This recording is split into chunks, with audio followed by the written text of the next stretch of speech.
Hey guys, welcome to another video. Today we're taking a look at the Desert Tech SRS recreated for Airsoft by Silverback. And it's a fully licensed replica, I believe, full scale, and it's a spring powered sniper rifle. So this is going to be my first impressions. I've had the gun for about 6 days, 7 days, something like that. I've shot it many times, so I have a good idea of what it is. And I'll let you know my thoughts on it so far before I've had a chance to skirmish it.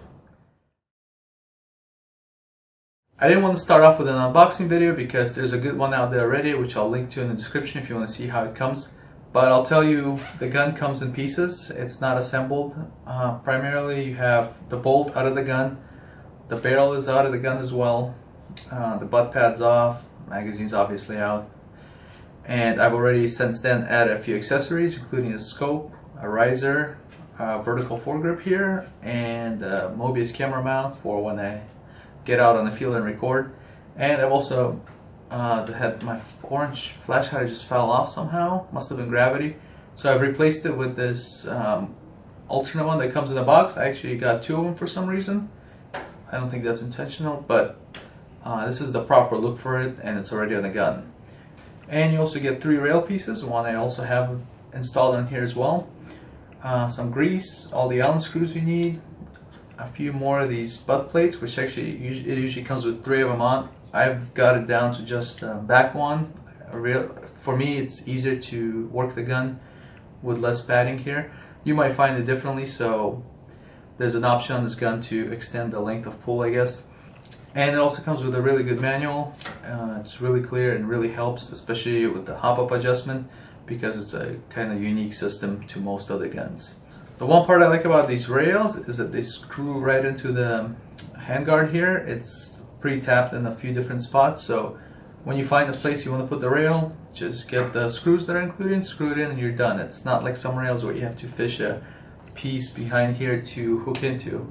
So really like that feature.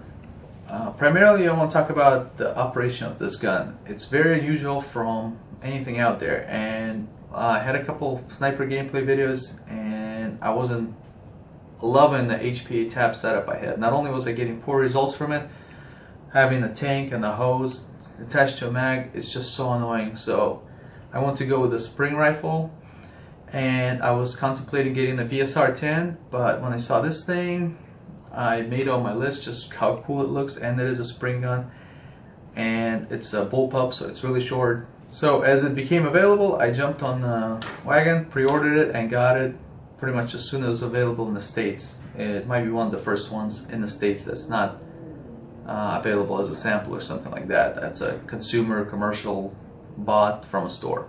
Main thing about this gun, the mechanism back here. Now if you're familiar with spring powered guns, the way they usually work is you pull back on the bolt and then you tension the spring, which then once you pull the trigger is released, the piston goes forward, and that creates the air pressure that then propels the BB forward. On this gun, it's the inverse of that. When you pull up on the bolt, there's no tension. Well, once you kind of break it loose until you hear the click. You then push the ball forward, and then the spring gets pressurized, and then again when you pull the trigger, pressure is released, piston goes forward, air pressure, blah blah blah, BB comes out of the front. Ugh, there we go. So easy. This is the biggest gripe with the gun by far. It's extremely uncomfortable and downright painful to do. Now, I don't claim to be Mr. Olympia here, and you know, I'm not a gym rat or anything, but I'm of a good size. I'm an adult, unlike some of you people that might be looking into this. What do you mean, you people? And I typically never have any issues with airsoft guns and the intended operation or the weight, really. But this gun is freaking killing my arm. You would think it would be this hand here because it's doing most of the work, cocking this thing. But in reality, this hand is the one that I'm getting a ton of pain on. The way it works when you're pushing this forward, you just end up squeezing everything together. It's just so awkward, and you can usually do it pretty well the first few times. As you can see here, I have no problems. But if I do that 30-40 times, this arm's going to start feeling it, and eventually it's just going to become a unbearable pain, basically. I know some of this has to do with the gun being brand new. First thing I did was try putting silicone on here. That didn't really do much. Then I tried Get Some 1000. It's a spray that I use for my Daytona. That helped a lot. It smoothed it up. Then I tried the grease that comes with the gun itself, and that helped, but it also is very sticky and it seems to kind of clog up the whole process. So I'm not exactly sure what the solution is. What I'm seeing from prolonged use, I've probably shot, I don't know, maybe 150 BBs through this thing. I'm starting to see some wear on the bolt, parts where it's real high friction, it's wearing down. So probably after prolonged use, that pressure is going to chill out and it's not going to be so tense pushing it forward.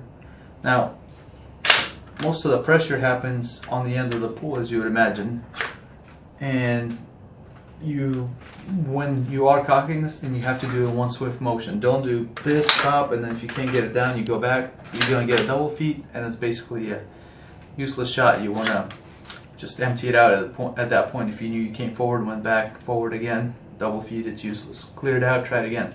What I am finding to be useful is if I have time in the game to cock it, what I'm going to do is just lean on my knee and do this, or on a car, an obstacle, whatever I'm behind, as long as I have something to use it on, and try to keep my left hand as unoccupied as possible, unless I'm trying to, you know, I took a shot, I want to get back in it real quick. And right now the bolt's working so much better than I first got it. At first I couldn't do this really. I had to just push my whole body into it to do it. Now I could actually do it in looking down the scope positions. Alright, now that I've done complaining about the bolt, let me talk about the rest of the gun. Things I like about this gun. The trigger pull is really nice.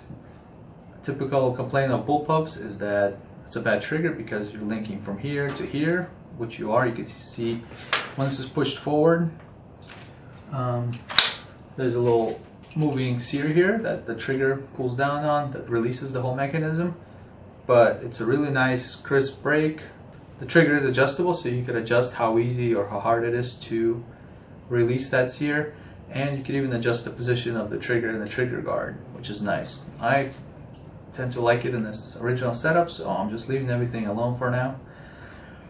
The magazine is nice. It's a 30 round mid cap, which for a sniper is plenty. It does feed well. I've noticed there's a lot of sneaky BBs in here when you're done. It'll start dry firing, you take it out, there's about 4 BBs still left in the tube between the magazine and the barrel. Best way to clean them out is to flip it upside down, shoot a few. You'll usually get 3 out, but the fourth one is still mysteriously lost somewhere in there. Sometimes I think I'm clear and I'm shooting. Luckily I follow all the rules, so I'm shooting in the safe direction. I'll get a random BB flying out of there. So beware, this gun is almost always loaded. Even if you think you've cleared it, there's a chance there's a BB still in there, so don't do anything stupid. The Hopup, that's a whole other bag of worms here. So what they've done here is made a two-step adjustable Hopup. Instead of the typical screw or arm you have coming down on the Hopup to give it more or less kind of intrusion into the barrel to adjust the Hopup, now you have one coming in, I don't know, maybe it's a 45-degree angle, looks about from this side and this side. And what you could do is kind of fidget how the Hopup rubber lands on the BB. So if your BB is curving to one side, maybe you want to give it more or less hop from the other side and straighten it out. I haven't been able to test it at super long ranges. I have about 60 feet. The accuracy seems very acceptable. Again, 60 feet, not the greatest measure of accuracy at that range. Everything's pretty much accurate. So I'm going to take it out to some longer ranges, tune it in, maybe get some video of that as a, you know, maybe a quick bonus short clip of it shooting long range in a controlled environment. So be sure you subscribe so you catch that. So I can't really speak of it. It seems to do its job. I could get it to shoot straight and it shoots consistently. I could shoot about like a almost closed hand size grouping at 60 feet. You do have a top rail which you can put stuff on. I put on a Mobius mount here for recording. I also raised the scope because I noticed with my mesh mask on I had a hard time lining up, so with the raised this seems to work well. So I would recommend either high scope rings or a riser if you're putting a scope on here if you are using mesh.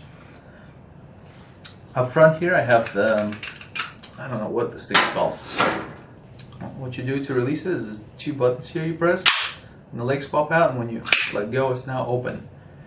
And when it's in the bipod position, you have left and right tilt, and then you have swivel as well. So if you're laying down, this could be useful.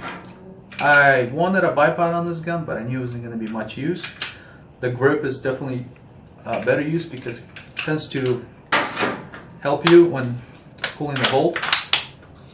Lets you push the gun into you. This also works well, the Costa grip. You have your safety here, it just slides back and forth on both sides. Same with the magazine release, button here or button here. The magazine release was designed by I don't know who, but it doesn't make any sense because when you push the button, you don't have a really good place to grip the magazine. What you can kind of do is strip it a little bit and then loosen up, you can take it out. But certainly no mag drops or anything. You're not going to be doing any tactical reloads. Luckily, probably not a big issue on this gun, so kind of push it and try to pull on it a little bit, and then you can take it out. But maybe if you have larger hands, this will make some sense, but to me, it's just awkward. The gun also comes with a monopod, which is a little tough to get out, but you pull down on this, and then it can be adjustable by pulling down, getting to the height you want. Adjustable cheek rest, I have it all the way down because I had a hard time getting down behind the scope with the mesh mask anyway. So sling mount here, one on the other side, and then there's some built into the rail, quick detach once you push in. The butt pad's removable and it's stackable, as I mentioned earlier. To take it off, simply push the release down here. There's a little lever, little click, and then you just smash it down. And then you could go ahead and adjust the thickness you want. Let's say you want it real thick. That's the way it comes in the package originally. So either way, you could stack these. You got 3 of them, any amount of them. You could use, I like to use just the back plate, get it as short as possible. The shorter the better in my opinion, the airsoft. Speaking of short, this gun is really short, as you can tell. It has a huge inner barrel from here to here. Longer than the standard VSR-10. This is the midway model, the 22-inch model, I believe. There's a 26 and I'm not sure 18 maybe or 16-inch model. So for me, this was kind of nice, right in the middle. It's as long as about as an M4, like a full-size M4 or an M16, but huge inner barrel, so hopefully long range, better accuracy.